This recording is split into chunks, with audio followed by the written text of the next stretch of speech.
We treat anxiety as something strange, something to fix. Look at the bestseller shelf. Heal your anxiety. Find peace of mind. A worry-free life. They all deliver the same message. Anxiety is an enemy to eliminate. But the numbers reveal something odd. 2024 American Psychiatric Association Survey. 43% of U.S. adults said they felt more anxious than the year before. 2022, 32%. 2023, 37%. The line keeps climbing. Global data across countries shows the same pattern.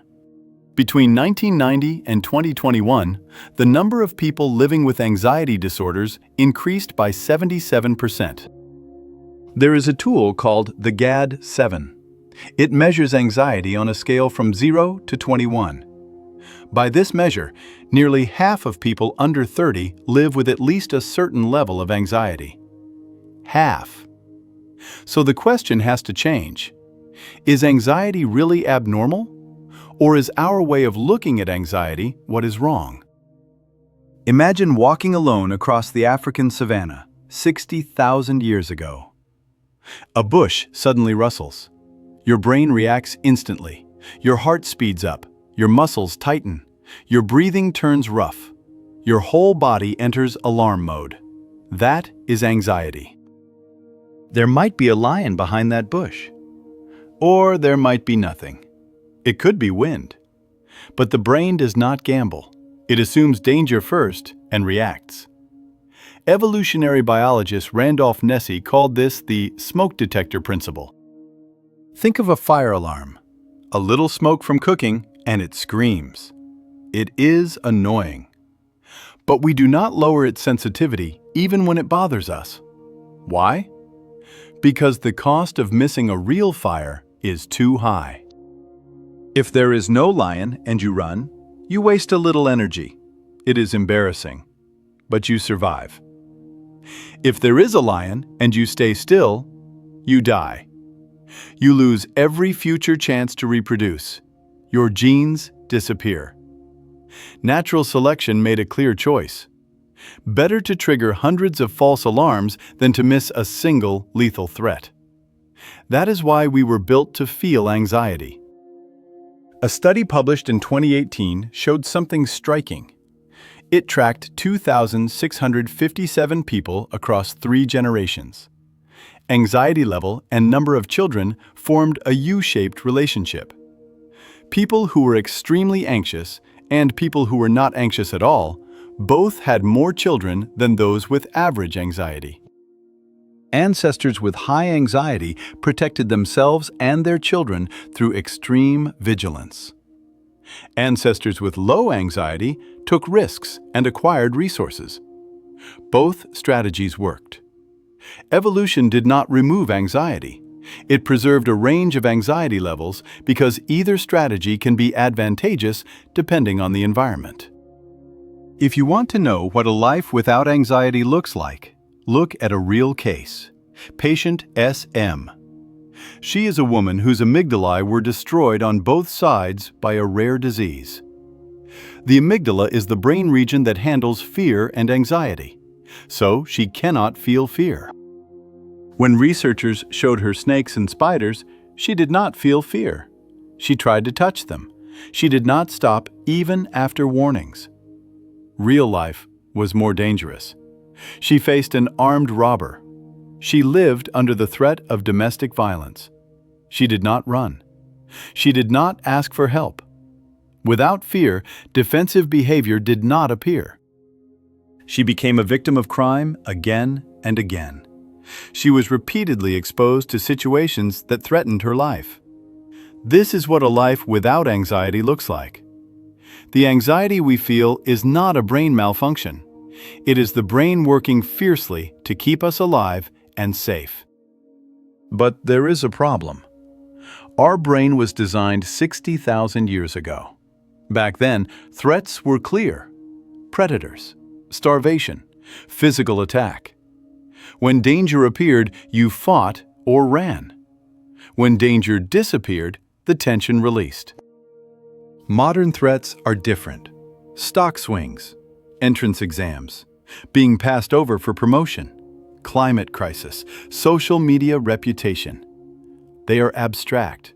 They are long-term. You cannot solve them with physical action. But our brain's smoke detector cannot tell the difference. The amygdala processes a smartphone notification at roughly the same level as a rustle in the forest. A new message, an unread email, an update alert. Each one is a potential threat signal. The problem is that these alerts never stop. 24 hours a day. 60,000 years ago, after you escaped the lion, your tension would drop. Now, when one threat is handled, the next one is waiting. There is no space for the alarm to turn off. Sociologist Zygmunt Bauman called modern society liquid modernity. It means the solid structures of the past have melted. A lifetime job, a traditional family, a fixed class. Everything became fluid. Freedom increased, and anxiety increased with it. Look at workers. A 2024 study found 68% reported fear of unfair feedback. 65% felt anxiety about unpredictable schedule changes. More striking are the body's signals. The more insecure the employment, the higher the inflammation markers. Social instability translated into an inflammatory response in the body. Medieval farmers were anxious too.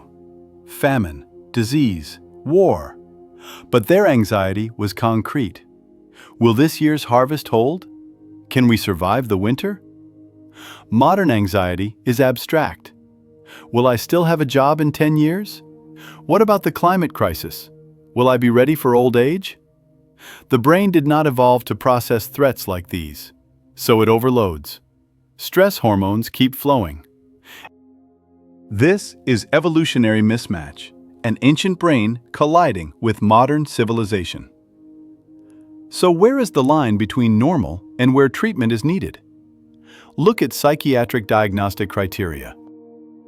Normal anxiety has a clear reason: an exam, an interview, a health concern. When the stressor is resolved, it fades naturally. You can regulate it. Generalized anxiety disorder is different. It arises without a clear reason. It lasts for more than 6 months. You cannot stop the worry. The body stays tense. Fatigue accumulates. Focus breaks apart. Daily life collapses. About 89% of the general population shows mild levels of anxiety. Clinical anxiety is about 5%. The key is that this is a spectrum. There is no sharp border. It is a continuous line with differences of degree. Neuroscience supports this. Look at a 2020 meta-analysis. It compared 2 brains: healthy people with anxiety induced in the lab and patients with anxiety disorders. The activation patterns were remarkably similar. The insula activated. The anterior cingulate cortex activated, in both groups. The difference appeared not in single regions, but in the connections between them. In a typical brain, the prefrontal cortex regulates the amygdala. It sends the signal, "You are safe now." It turns anxiety off. The brake works. In anxiety disorders, this connection is weakened. The amygdala surges even with small stimuli. The brake is failing. And here a paradox appears. Anxiety is not always bad. A moderate level of anxiety can raise performance. Look at the Yerkes-Dodson law, proposed in 1908. Arousal and performance form an inverted U shape. Too little arousal and motivation drops. Too much and excessive tension breaks you down. A mid-level, appropriate anxiety produces the best performance. Research on professional gamers is telling. When a mid-level stress response combined with a high level of subjective anxiety, win rates were highest. Anxiety itself is not the problem. What matters is how you use it. Harvard Business School professor Alison Wood Brooks ran an experiment. Participants were about to give a public speech, sing, or take a math test. She split them into 3 groups. Group 1 said, "I am calm." Group 2 said, "I am excited." Group 3 said nothing. The results were clear. The group that said, "I am excited," outperformed the others on every measure. Speech persuasiveness, singing accuracy, test scores. Why? Anxiety and excitement are physiologically almost the same. The heart pounds, palms sweat, stress hormones rise. If your heart is already racing, ordering yourself to calm down collides with the brain's state. A rebound effect follows. Renaming it as excited is different. It keeps the high arousal energy. It only changes the direction of the emotion, from threat to opportunity. The brain reads the situation as a challenge. The impulse shifts from avoidance to approach. The cardiovascular response changes too. When you appraise it as a challenge, blood flow from the heart increases and blood vessels expand. Oxygen reaches the brain and muscles efficiently. When you appraise it as a threat, blood vessels constrict, blood flow is limited, and thinking turns foggy. How you interpret anxiety decides whether your vessels tighten or open. There is an approach called acceptance and commitment therapy.